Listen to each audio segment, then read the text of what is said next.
5 ऐसी सावधानियाँ जो कि आपको रखनी चाहिए ख़ास करके इस समय में जब 13 जुलाई से शनिदेव वक्री होने जा रहे हैं। शनिदेव कुंभ राशि वालों के चंद्र कुंडली के अंदर द्वितीय भाव के अंदर विराजमान है और जैसे ही 13 जुलाई से ये वक्री होंगे तो उसके बाद में राहु जो कि आपके प्रथम भाव में विराजमान है उसके ऊपर इनकी दृष्टि भी आ जाएगी और वहाँ से इनके प्रभाव भी शुरू हो जाएंगे।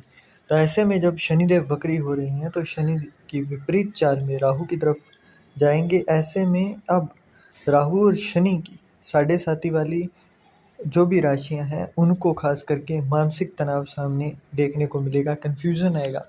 क्योंकि अब आपको क्या होगा कि शनि है वो शनि शनि वाले हैं, मतलब धीमा धीमा काम करते हैं और राहु को चाहिए जल्दबाजी, शॉर्टकट। तो हर बार ये उलझाएगा। अब से लेकर नवंबर तक आपको बार बार ये चीज़ें सामने आएंगी कि आपको बार बार शॉर्टकट दिखेंगे और बार बार आप उस शॉर्टकट के चक्कर में नुकसान करवाओगे। तो सबसे पहली सावधानी आपको शॉर्टकट की ओर तरफ नहीं जाना है, क्योंकि एनर्जी भी जाएगी और अगर फाइनेंशियली कोई डिसीजन लिया तो वो भी जाएगा। अब दूसरा, अब टाइम जो समय आएगा उसके अंदर ठहराव मिलेगा आपको, संघर्ष की स्थिति बनती हुई दिखाई दे रही है क्योंकि राहु के प्रभाव की वजह से आपको एक अलग ही दुनिया दिखाएगा राहु, आपको अलग सपने दिखाता है और उनको पाने के लिए आगे लेकर जाएगा, परंतु शनिदेव बार बार गिराएंगे और नेगेटिव थॉट्स आएंगे। अब इस समय में आपको नंगे पैर अगर आप जा सकें मंदिर के अंदर तो अपने आसपास मंदिर के अंदर जाना शुरू कीजिए और अब से लेकर खास करके नवंबर एंड तक डेली जाइए। उससे क्या होगा कि एक अंदर आपके सब्र का समय आएगा और अब इस समय के बाद में आपको कभी भी ये नहीं कहना है कि मैं कुछ कर रहा हूँ ना। अब सावधानी के तौर पर ये चीज़ हमेशा याद रखनी है, मैं कुछ नहीं कर रहा हूँ, है ना। कहीं भी मैं तो शब्द लाना ही नहीं है। आपने ये नहीं कहना है कि मैं कोई बिजनेस शुरू कर रहा हूँ, मैं आजकल ये कर रहा हूँ, नहीं। जो कुछ है वो सब कुछ ऊपर वाला करवा रहा है, आप रब ईश्वर किसी को भी मानते हैं वो करवा रहे हैं। तीसरी सावधानी, जब भी कुंभ राशि के ऊपर शनि वक्री की, अभी इस टाइम पर क्या है कि शनिदेव ही इस राशि के स्वामी है और वो द्वितीय भाव में विराजमान है। लग्न का स्वामी जब भी द्वितीय भाव में आता है तो पैसा खुला देता है। अब होगा क्या कि आपको पैसा मिलेगा जितना चाहिए। जैसे ही आप ये जो मैंने अभी इससे पहले जो सावधानी बताई वो सावधानी रखना शुरू करोगे तो अब शनिदेव का जो वो होता है ना ईगो, वो हर्ट होगा तो पैसा मिलेगा। अब पैसा मिलते ही आपको सबसे पहले दान नहीं देना है। हमेशा याद रखना है, दान वो नहीं देना है जहाँ पर आपका नाम हो। कहीं भी अगर कुछ देना भी है तो भी आपको गुप्त रूप से देना है, मतलब कहीं गए तो दान पात्र में कुछ डाल कर आ गए, इस तरीके से दान देना है। और देना भी इनकम का 10वां हिस्सा है ताकि आपका पैसा, क्योंकि वहाँ से अष्टम भाव पर सप्तम भाव पर हर जगह पर दृष्टि जो है ना वो आपको खराब करने की तरफ जा रही है। अब फर्स्ट हाउस के अंदर जब भी एस्पेक्ट जाएगा तो तीसरे, सातवें और 10वें घर के ऊपर प्रभाव है, मतलब आपका काम डाउन होगा। मैरिड लाइफ अच्छी नहीं चलेगी, बिजनेस है तो उसके अंदर मंदी आएगी, लाइफ के अंदर स्ट्रगल्स आएंगे, फालतू के चक्कर लगेंगे। तो ऐसे में इन चीज़ों से बचाव करना है तो पैसा गुप्त रूप से दान देना शुरू करना होगा।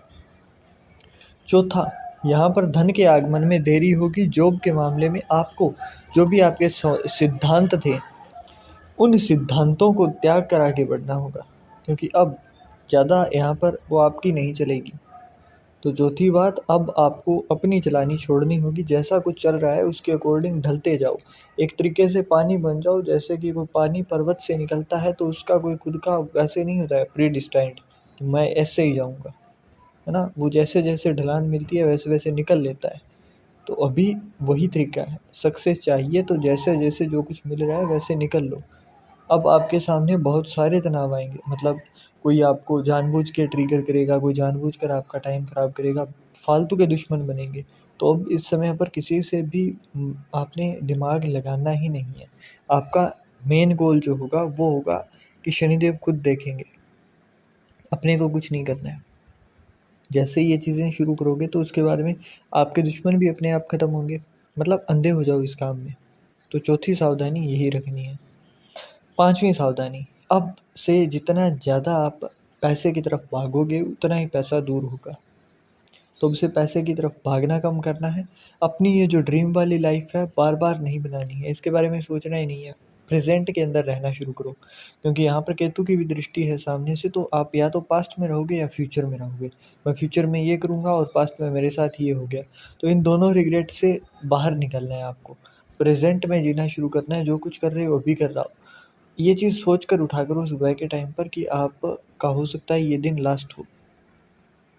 मैं ये नहीं कह रहा हूँ कि आप उसी दिन लास्ट हिट दे हो, परंतु ये चीज़ सोच कर उठा करो, ताकि आप सारे दिन सिर्फ़ प्रेज़ेंट में रहो। जो वर्तमान में चल रहा है उसके अंदर आप अपना अटेम्प्ट दे पाओ। तो उससे आपका केतु भी खराब नहीं होगा, राहु का इफ़ेक्ट भी खराब नहीं होगा और शनिदेव भी अच्छे तरीके से चलते रहेंगे। अब बात की जाए कुछ उपायों की। सबसे पहला उपाय, सर ढक के रखना है। अगर अभी जिन लोगों के सफ़ेद बाल हैं, बाल डाई वगैरह मत कराना। आप एक बार रुक जाओ, अपना सर ढक कर रखना शुरू कर सकते हो। महिलाएँ हैं तो भी पल्लू वगैरह रख सकती हैं और पुरुष हैं तो कैप यूज़ करना शुरू कर सकते हो, वाइट कलर की या फिर ब्लू कलर की।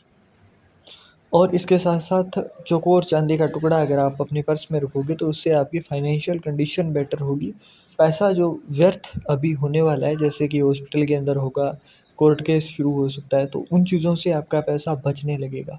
इसके अलावा अभी जैसे चंद्र कुंडली है आपकी, तो उसके अकॉर्डिंग अगर सीधा-सीधा देखा जाए तो आपके जो भी आपकी लगन कुंडली होगी, उसके नवम भाव और पंचम भाव में जो भी स्वामी है उससे जुड़ी हुई चीज़ें आपको डोनेशन में देनी है, गुप्त दान। और इसके साथ-साथ गौ माता को आपकी जो भी इनकम होगी उससे 10वाँ हिस्सा गौ माता के नाम से कहीं भी अगर आप दे सकें, तो गौशाला में अगर 10वाँ हिस्सा आपका बहुत ज़्यादा नहीं होता है, जैसे कि अगर कोई कमा ही 10,000 रहा है, उसके घर का गुज़ारा नहीं हो पाएगा, तो वैसे में आप अपने हाथ से जो भी आपसे बन पड़े, 10-20 रुपए, 50 रुपए, उतना चारा तो डलवा सकते हो आप, उतना डलवाना शुरू कीजिए और ऐसे डलवाना है कि आकर आपको किसी को बताना नहीं है, बिल्कुल शांति से रहना है। और अब जब भी आपके सामने परेशानियाँ आएँ, बहुत ज़्यादा दिक्कतें आएँ, तो आपको काल भैरव जी के मंदिर पर जाना है, प्रसाद चढ़ाना है और वहीं एक हाथ में आपको अंजलि में पानी लेना है दाएँ हाथ में, और जब बाहर निकलेंगे तो उसके जो मेन डोर होती है, उससे जब बाहर निकलते टाइम जो आपकी राइट साइड आए, उसके ऊपर आपने वो हाथ मलकर वहाँ पर गिरा देना है और वो समस्या का नाम लेकर वो पानी छोड़ देना है। आपकी समस्याएँ भी दूर होती हुई दिखाई दे जाएँगी आपको। हर चीज़ एक सही रास्ते पर जाती हुई शुरू हो जाएगी।